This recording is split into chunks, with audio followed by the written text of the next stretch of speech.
Isu berikutnya adalah pengumpulan informasi. Pengumpulan data primer dapat terhambat karena adanya bias yang terkait dengan responden ataupun interviewer.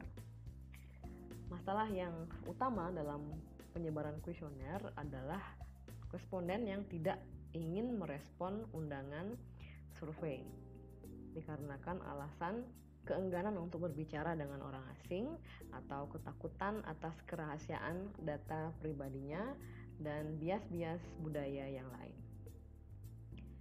Satu-satunya cara untuk mengatasi non-respon ini adalah atau ketidakmauan responden untuk merespon survei adalah dengan memperbesar ukuran sampel. Artinya, jika ukuran sampel yang diinginkan pada suatu studi adalah 300, umumnya kuesioner yang disebarkan adalah 2 kali lipatnya atau 600 untuk mengatasi masalah non-response ini. Isu yang kedua adalah courtesy bias, yaitu keinginan untuk ramah terhadap orang lain. Bias ini umum terjadi di Asia dan Timur Tengah. Responden merasa memiliki keharusan untuk memberikan respon yang dapat sekiranya membuat interviewer merasa senang. Kemudian bias berikutnya adalah social desirability bias, di mana responden berusaha untuk membuat interviewernya terkesan atau berusaha untuk mencerminkan status sosial tertentu dalam responnya. Umumnya contoh pertanyaannya adalah berapa income bulanan. Ini umumnya terjadi social desirability bias, di mana responden beberapa menggelembungkan angka tersebut. Kemudian akan sangat berguna atau bermanfaat untuk melakukan redundancy. Artinya, menanyakan pertanyaan yang sama dalam cara yang berbeda di beberapa bagian kuesioner. Dengan cara ini, periset dapat meng-cross-check validitas dari jawaban responden. Apabila jawaban responden tidak konsisten, maka respon itu tidak valid. Namun jika jawaban responden konsisten di beberapa pertanyaan tersebut, maka respon tersebut adalah valid.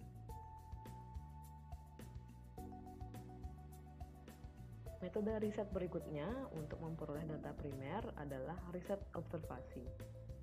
Dalam riset observasi, periset umumnya berbaur dengan komunitas lokal atau masyarakat yang akan mereka pelajari.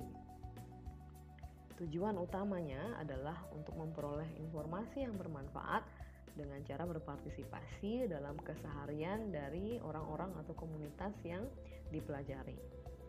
Informasi yang diperoleh dari riset observasi ini seringnya merupakan informasi baru yang tidak terpikirkan sebelumnya, dan informasi seringnya lebih akurat dan valid dibandingkan dengan survei.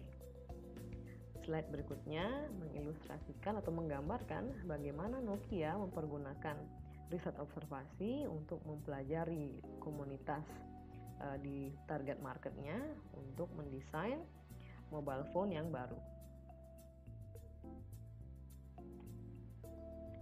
Nokia Design terdiri atas 250 orang di seluruh dunia yang mempergunakan riset perilaku konsumen untuk memperoleh informasi yang bermanfaat dalam pengembangan mobile phone yang baru. Pertanyaan riset dapat berfokus pada perilaku saat ini atau pada area-area di mana potensi-potensi pengembangan mungkin terjadi. Proses dimulai dengan sejumlah tim antropologis dan psikologis yang akan menghabiskan waktu dengan masyarakat lokal untuk lebih memahami bagaimana masyarakat lokal berperilaku dan bagaimana mereka berkomunikasi.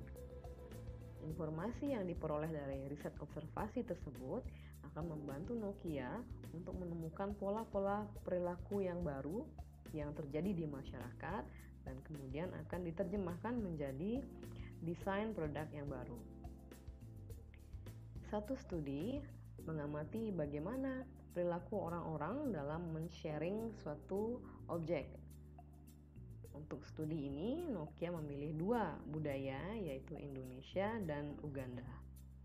Untuk proyek Uganda, para periset Nokia ingin menghabiskan waktu di kota Kampala, di desa nelayan, yang terpencil dan juga di desa dengan tanpa konektivitas mobile. Riset ini berlangsung selama 10 hingga 12 hari dengan riset tim yang terdiri atas 2 atau 3 orang dari Nokia, 1 atau 2 orang local guide, dan 6 orang mahasiswa university. Pada setiap kota, periset Nokia mengobservasi dan menginterview sekitar 30 orang lokal.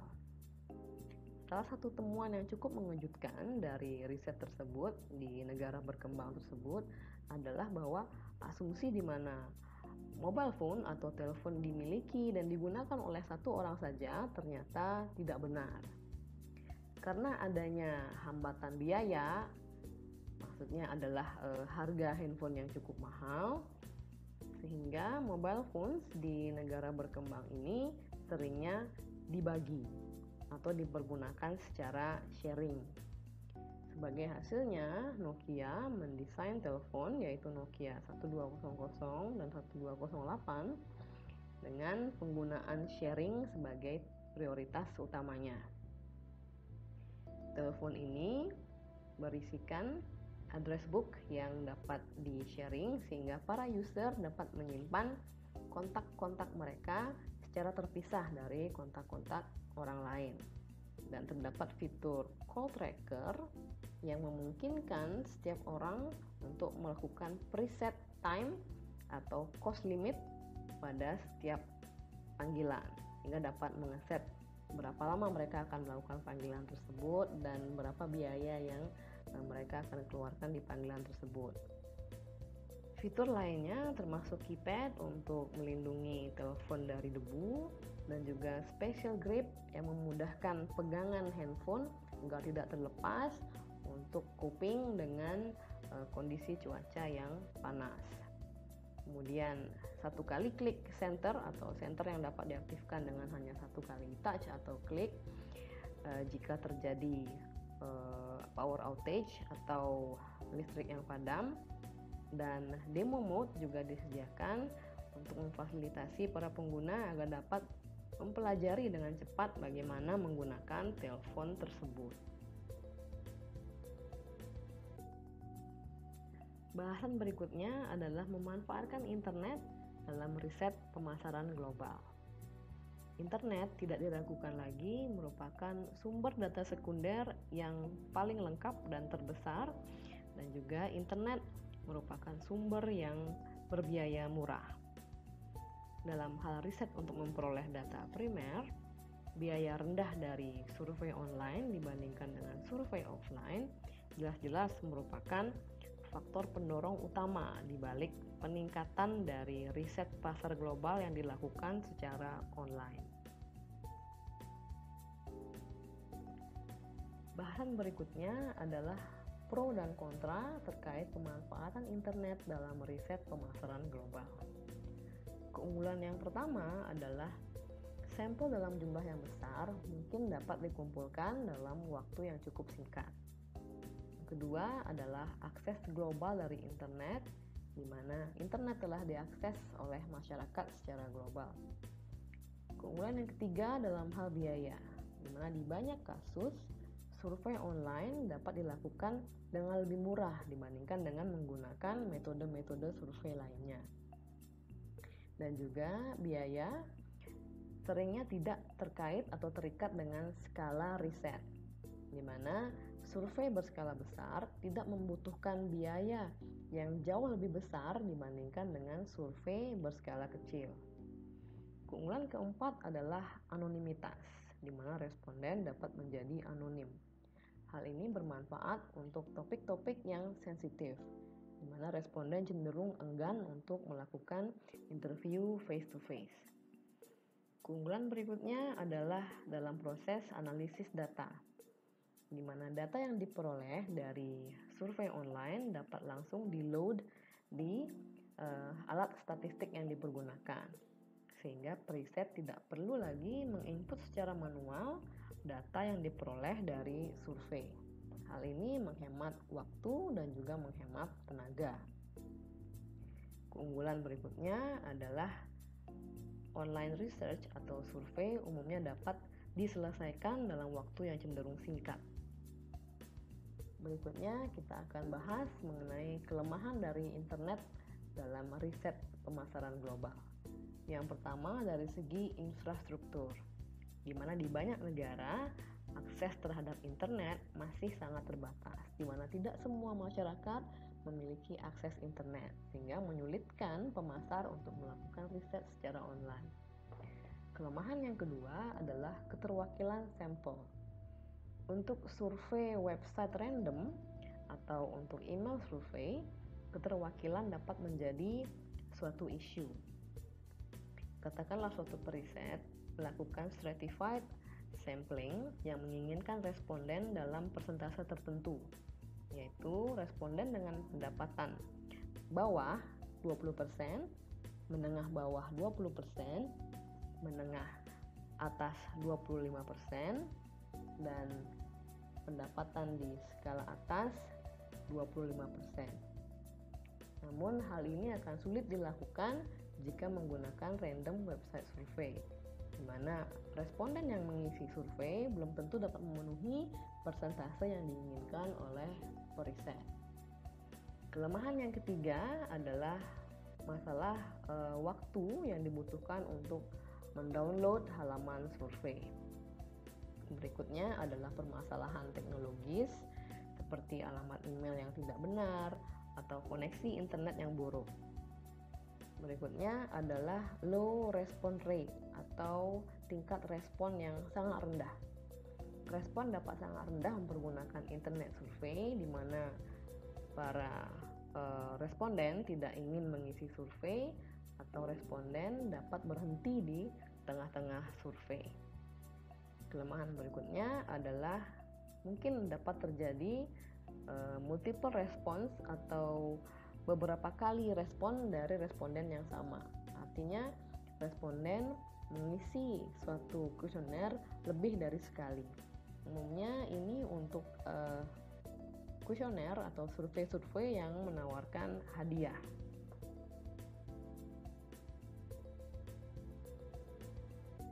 Sejumlah metode yang bermanfaat dalam riset pasar global, termasuk diantaranya yang pertama, survei online. Dengan survei website random, pengunjung pada suatu website diminta untuk mengisi kuesioner. Apabila mereka setuju, mereka akan diarahkan ke suatu halaman website di mana survei tersebut diposting. Yang kedua adalah survei website panel. Survei ini bergantung pada panel responden, di mana masing-masing anggota panel memiliki alamat email. Saat mereka layak untuk mengisi suatu survei, anggota panel tersebut dikontak melalui email dan diminta untuk melengkapi survei tersebut yang dapat diakses mempergunakan suatu password. Metode yang ketiga adalah web visitor tracking, di mana server secara otomatis mengumpulkan sejumlah informasi yang cukup banyak mengenai perilaku surfing website dari para pengunjung. Contohnya seperti jumlah waktu atau lamanya waktu yang dihabiskan oleh pengunjung pada masing-masing halaman, produk-produk apa yang mereka klik, dan sebagainya. Pemasar dapat mengakses dan menganalisis informasi ini untuk merancang konten komunikasi yang sesuai dengan masing-masing pengunjung. Bahasan berikutnya adalah menaksir ukuran pasar. Saat pemasar akan memutuskan apakah untuk memasuki suatu negara atau tidak, salah satu penentu utamanya adalah potensi pasarnya. Bagi banyak industri dan juga negara berkembang, informasi terkait dengan permintaan pasar seringnya tidak tersedia. Dalam situasi tersebut, pemasar perlu menaksir ukuran pasar dengan cara-cara yang sederhana. Cara yang pertama adalah metode analogi. Metode ini dimulai dengan memilih suatu negara yang memiliki level perkembangan ekonomi yang sama dengan negara target, dan di mana ukuran pasar di negara ini diketahui. Metode ini berdasarkan atas premis bahwa hubungan antara permintaan terhadap suatu produk dan suatu indikator, contohnya adalah permintaan terhadap produk yang terkait, adalah sama di kedua negara. Ilustrasi dari metode analogi adalah katakanlah suatu pemasar ingin memasarkan DVD player di Ukraina. Maka pemasar tersebut pertama-tama perlu untuk mencari negara dengan tingkat perkembangan ekonomi yang sama dengan Ukraina. Dalam hal ini diasumsikan Polandia. Kemudian pemasar perlu mencari informasi produk apa yang dapat mencerminkan besaran pasar dari DVD player. Diperolehlah TV berwarna, di mana tingkat penjualan TV berwarna akan mencerminkan atau paling tidak sejalan dengan tingkat penjualan dari atau permintaan dari DVD player, sehingga diperolehlah persamaan seperti tertera pada slide, yaitu DVD player demand di Ukraina per penggunaan TV berwarna di Ukraina akan sama dengan permintaan DVD player di Polandia per penggunaan TV berwarna di Polandia. Jadi untuk memperoleh angka permintaan DVD player di Ukraina atau besaran pasar DVD player di Ukraina, pemasar perlu memasukkan angka-angka berikut, yaitu berapa TV berwarna yang digunakan di Ukraina dikali dengan permintaan DVD player di Polandia per penggunaan TV berwarna di Poland. Fungsinya adalah pemasar telah memiliki data-data tersebut. Bagian sulit dari metode analogi ini adalah dalam menemukan negara yang comparable dengan negara target. Dalam hal ini Polandia. Dan kemudian bagian lain yang juga sulit adalah menemukan indikator yang mampu menentukan atau mencerminkan demand dari produk tertentu, satu produk. Dalam hal ini adalah indikator yang digunakan adalah jumlah TV berwarna yang digunakan. Metode berikutnya adalah trade audit. Cara ini merupakan suatu alternatif untuk menaksir besarnya pasar berbasis pada data produksi lokal, data impor, dan juga data ekspor terkait dengan suatu produk yang ingin diteliti. Jadi persamaannya adalah ukuran pasar suatu produk di negara A sama dengan produksi lokal dari produk tersebut ditambah impor dari produk tersebut dikurangi dengan ekspor produk tersebut. Ini adalah kisaran dari tingkat permintaan produk tersebut di negara A.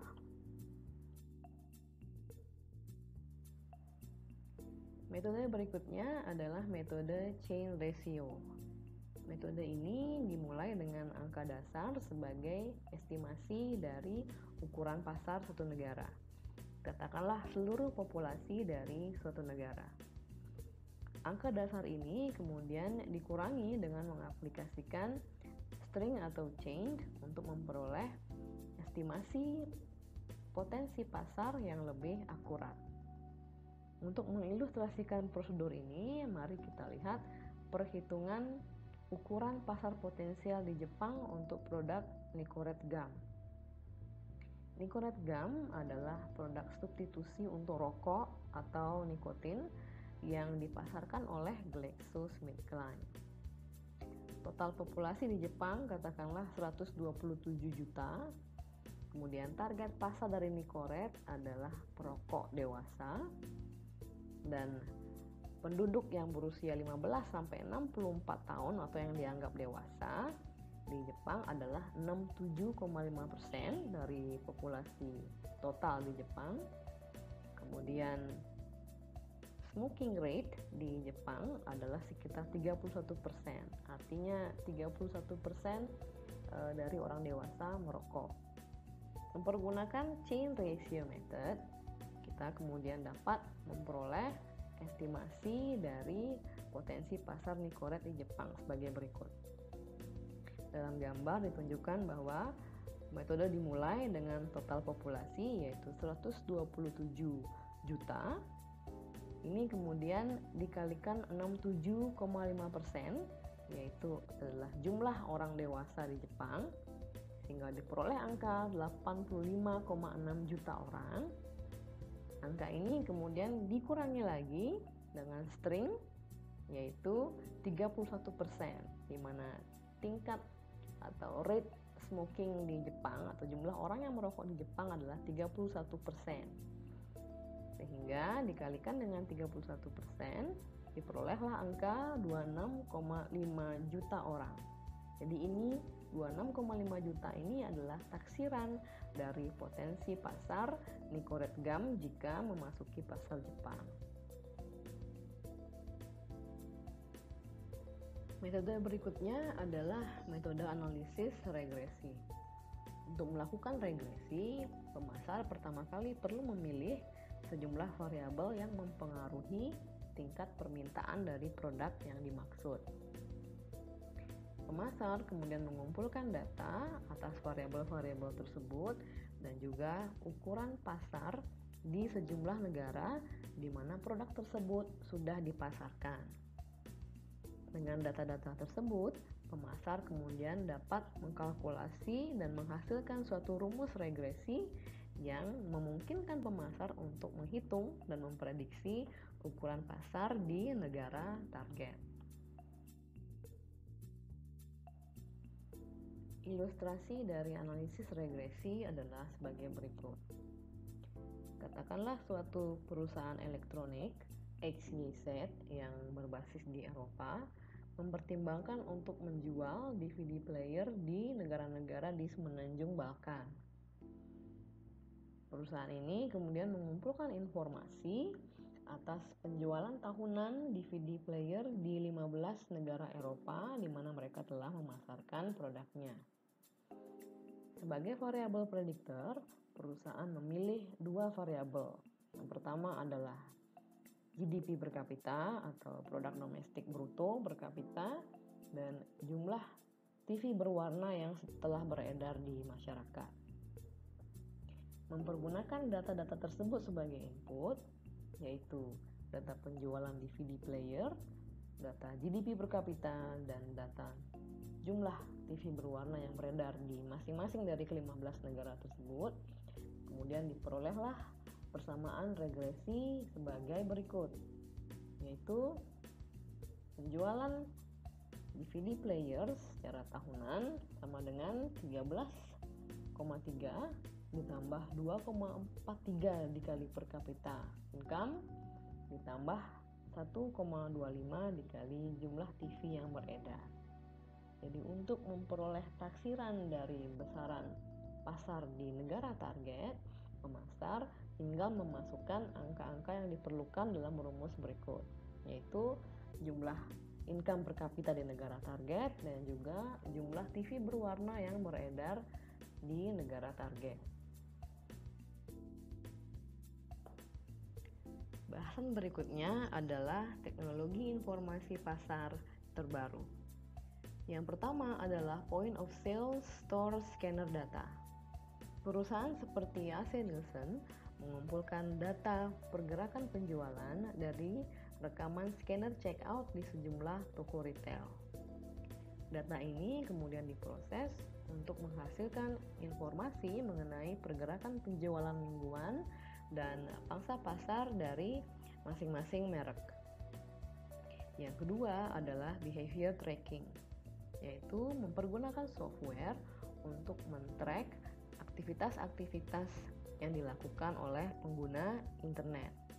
Aktivitas yang di-track adalah halaman-halaman yang dikunjungi, kemudian konten-konten yang dilihat, dan juga topik-topik yang di-search, dan juga pembelian-pembelian terdahulu. Informasi ini kemudian diproses untuk menghasilkan suatu profil konsumen atau consumer profiling. Dari profil ini, konsumen kemungkinan akan menerima iklan-iklan yang berkaitan dengan topik-topik yang di search di internet sebelumnya, dan juga produk-produk yang dibeli sebelumnya. Ada kemungkinan bahwa jika Anda mengetik di Google mengenai tiket pesawat dari Denpasar ke Bandung, maka pada pencarian Anda berikutnya di browser untuk topik yang berbeda, atau Anda mengunjungi suatu website yang berbeda, akan muncul pop-up ads atau ad banner di website tersebut yang mengiklankan situs-situs yang menjual tiket Denpasar Bandung. Jadi topik yang ketiga atau isu yang ketiga adalah pergeseran dari pemasaran massal ke pemasaran mikro. Pemahaman yang lebih baik mengenai perilaku belanja dan juga perilaku viewing pengguna internet telah mentransisikan fokus atau menggeser fokus dari pemasaran massal ke pemasaran individual. Teknologi informasi terbaru yang telah dipaparkan sebelumnya memungkinkan perusahaan untuk menyesuaikan strategi-strategi marketing mereka, yaitu strategi pricing, strategi produk, strategi promosi dan iklan mereka ke masing-masing konsumen sesuai dengan consumer profiling yang dimaksud di atas. Jadi, pemasaran database memberikan peluang atau kesempatan bagi perusahaan untuk memulai direct contact dengan konsumen mereka.